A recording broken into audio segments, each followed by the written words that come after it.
Is the battle to contain climate change lost?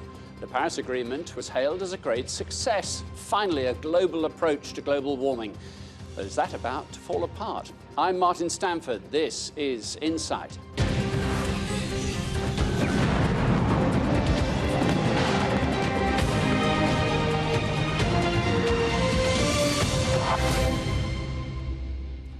Welcome to Insight. During his presidential campaign, Donald Trump famously described climate change as a total hoax invented by the Chinese to undermine US manufacturing.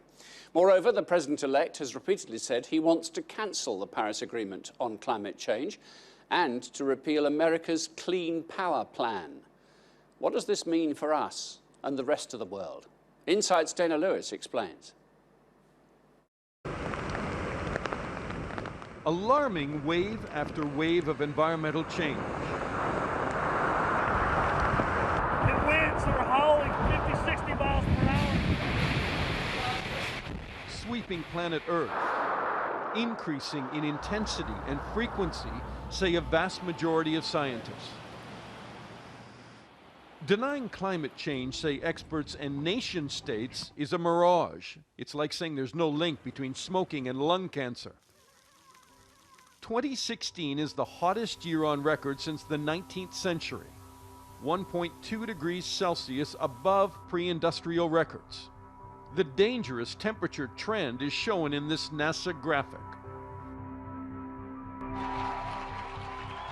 Enter Donald Trump, now US President-elect. Global warming, do you notice they changed the name? We go global warming, they go climate change, they go now it's sort of, I hear a lot of extreme weather. How can you miss with extreme weather, right? If it's cold, it's okay. If it's hot, it's okay. If it's windy, if it's hot, if you have to, everything's extreme. So now they use extreme weather. It is a disgrace what's going on. It's supposed to be 70 degrees today. It's freezing here.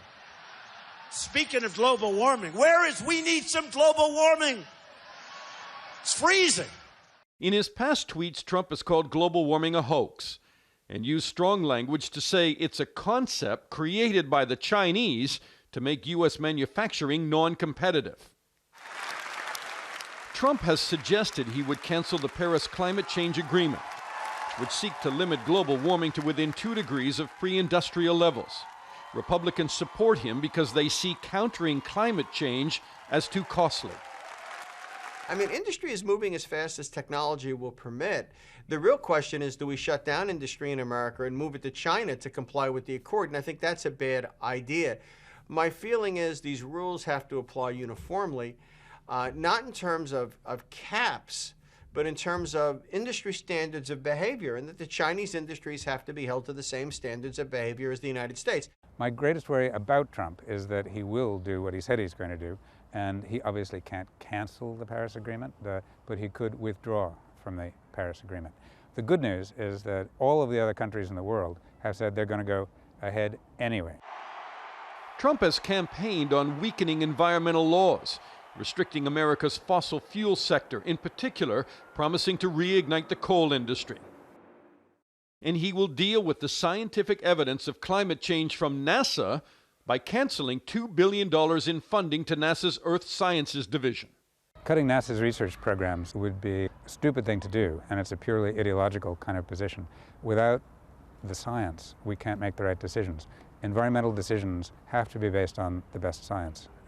It's like telling a doctor that he can't listen to your heartbeat. But Trump blows hot and cold on climate change, shifting his position depending on who he's talking to. Days after his election victory, he now said there is some connectivity between human activity and climate change. And that's a dramatic reversal, and for environmentalists, a hopeful sign. President Obama's point man on the Paris Agreement is U.S. Secretary of State John Kerry, who says Washington's climate commitments cannot be reversed. We have to continue this fight, my friends. We have to continue to defy expectations. We have to continue to accelerate the global transition to a clean energy economy. The UN Secretary General among those who hope Trump will sober up on climate issues as he moves into the White House. I believe that he understands that there are market forces already at work on this issue, and that we need to harness And these forces for good of the planet. Countries like China, the biggest polluter, accounting for 25% of global carbon emissions, increasingly understand renewable energy is becoming cheaper. So with or without Trump, it is promised to stand behind the Paris Accords. A recent study found that air pollution contributed to the deaths of 1.6 million people in China each year. India needs climate action to guard against extreme weather.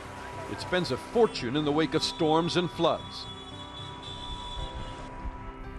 And American environmentalists say the Trump presidency will be dragged through the courts if it tries to abandon environmental protection. We're going to cancel billions in payments to the United Nations climate change programs and use the money to fix America's water and environmental infrastructure.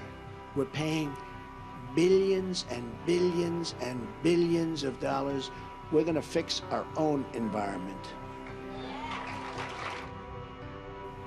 To underscore the urgency, in November alarm bells sounded when Danish and US researchers recorded incredibly high air temperatures in the Arctic. They peaked at an unheard of 20 degrees higher than normal levels, and sea temperatures 4 degrees above October and November norms, which together are slowing ice from forming. The signs of frightening climate change have never been more credible and alarming. I'm Dana Lewis, reporting for Insight. For more on that, I'm joined by Mike Hume, who's Professor of Climate and Culture at King's College in London. To what extent do you think America influences the world in this discussion? Well, I think America's influence has been diminishing over the years. And for example, when we saw the Paris Agreement on climate change signed just over 12 months ago, America is only one now of 190 countries that have signed up under those terms. And so I think we shouldn't attach too much significance to voices that are coming out of Washington now. They're loud voices, I suppose. They're loud voices, and they have much well, influence. they gain attention because they say outrageous things. But I think in relation to climate change, there is now so much momentum that has built around the world, both through governments, through the Paris Agreement, but beyond governments as well. And even in the United States, you know, we can see actions and programs and policies and technologies unfolding right the way across the United States. Do you think we've reached that tipping point where actually a profit motive is now exciting commerce, whereas it was just trying to do the right thing as an argument to persuade people to embrace green technologies? I think on the one hand it is a profit motive. Yes, there are certainly opportunities there for new businesses, new technologies to claim market share of a still growing demand for world energy. And that also is tempered, I think, too, by arguments that are circulating, particularly through the investment community, that actually continuing to put money into fossil fuels, particularly coal, is actually bad investment. So that's a negative argument. On the other hand, the positive argument is that there is new profit to be gained through new technologies. And this is something that is actually unstoppable, I would argue, even by an incumbent in the White House who might be very skeptical that climate change is a reality. The fossil fuel argument, the sort of argument as to why it might be bad for us all and bad for the planet, has been out there for some while. But coal has continued to be extracted and burnt. Do you think we're now going to position the point of view is going to be taken that actually coal is so bad there will be coal stocks left in the world? Or is it the fact that the supplies of coal, to all practical intents and purposes, in many places have been exhausted anyway? Well, I think there still is a lot of coal that can be extracted. I think the key question here is about price. Yes. And whether actually new alternative technologies can compete against coal. We've seen this certainly in the United States with shale gas, which has revolutionized the American energy system. And I think we will see this in other parts of the world as well. And I guess the question about how much coal still is left in the ground depends very much on whether technologies to extract CO2 from coal-fired power stations, this supposedly carbon capture and storage technology, whether that really kicks in or not. If that's the case, then we could continue to burn coal for several decades yet. With the caveat that you're doing the carbon capture Exactly. at the point of Exactly. At the point of it being burnt.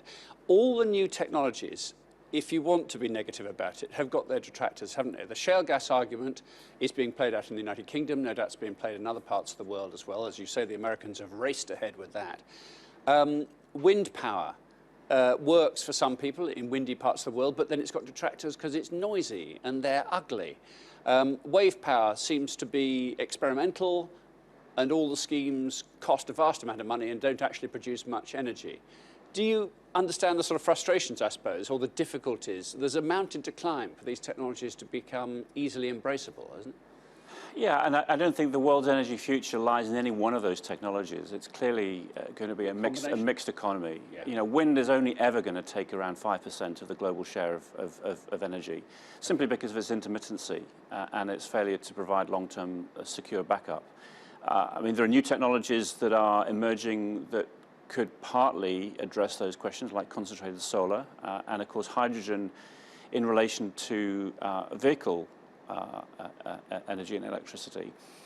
But actually what we're looking at is a future that is much more diverse than we've seen in the past, which was dominated by coal, oil and gas.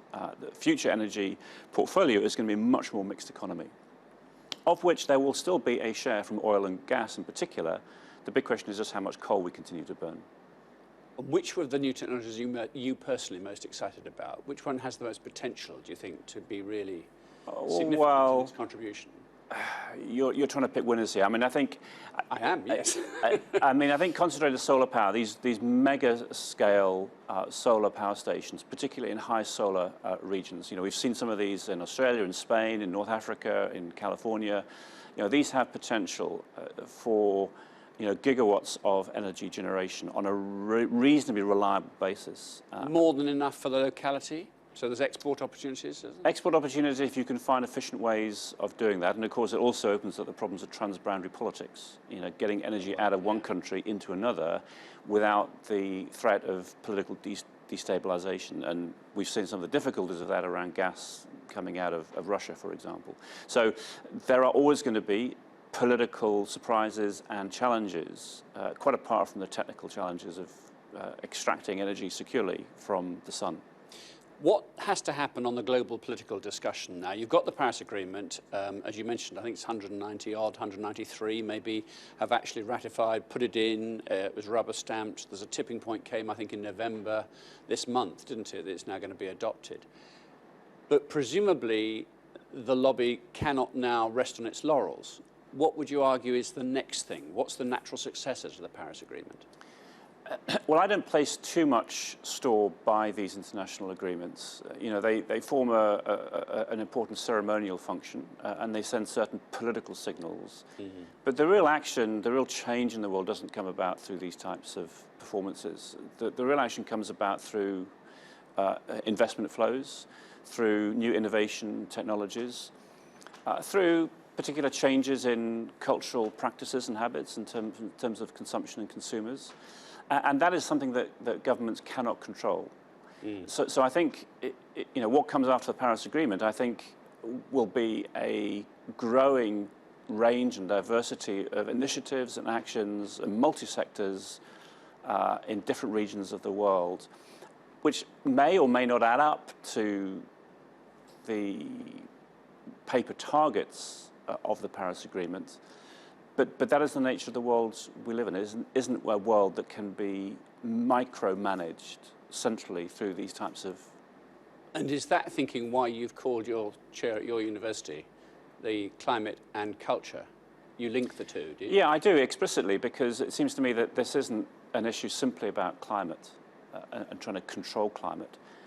The power that humans now have to influence the world around them is something that touches on all areas of human culture, the ways in which we live, the values that we profess, the types of futures that we imagine and desire and hope for.